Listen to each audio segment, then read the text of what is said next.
Hi friends, ഇന്ന് ഞാൻ നിങ്ങളുടെ മുമ്പിൽ പങ്കുവയ്ക്കാൻ പോകുന്നത് സോഷ്യൽ മീഡിയയുടെ നല്ല ഉപയോഗത്തെ പറ്റിയാണ്. അല്ലെങ്കിൽ എങ്ങനെ ക്രിസ്തുവിൻ്റെ സ്വർഗരാജ്യത്തെ എങ്ങനെ സോഷ്യൽ മീഡിയയിലൂടെ പ്രചരപ്പെടുത്താം എന്ന് നിങ്ങളോട് പറയുവാനാണ്.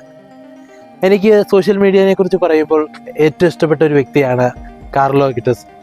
ഈ സെപ്റ്റംബർ 7 വിശുദ്ധനായി പ്രഖ്യാപിച്ച ഒരു വിശുദ്ധനാണ്. അപ്പോൾ ഈ കാർലോ അക്വിറ്റസിൻ്റെ ജീവിതത്തെ നാം നോക്കിക്കഴിഞ്ഞാൽ ആള് നമ്മളെപ്പോലെ ജീൻസ് പാൻറ് ഇട്ടും ടീഷർട്ട് ഇട്ടും നമ്മുടെ പിള്ളേർ നടക്കുന്ന പോലെ എൻജോയ് ചെയ്തൊക്കെ നടന്ന വ്യക്തിയാണ്.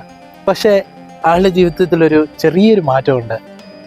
ആൾ സോഷ്യൽ മീഡിയ ഉപയോഗിച്ചത് ക്രിസ്തുവിനെ പറഞ്ഞു കൊടുക്കുവാനാണ്, അല്ലെങ്കിൽ വിശുദ്ധ കുർബാനയുടെ ഭക്തി കൂട്ടുവാൻ മാത്രമാണ് സോഷ്യൽ മീഡിയ ആൾ ഉപയോഗിച്ചുകൊണ്ടിരുന്നത്.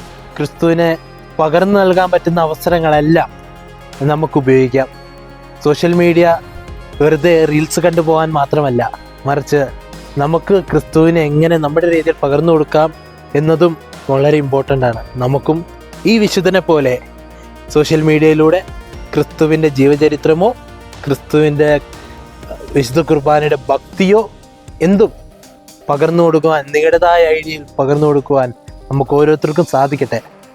ഞാനും ഇനി നിങ്ങളുടെ കൂടെ ഈ എൻലൈറ്റ് മീഡിയയിൽ വീണ്ടും ചേരുന്നവരെ ബൈ. Thank you.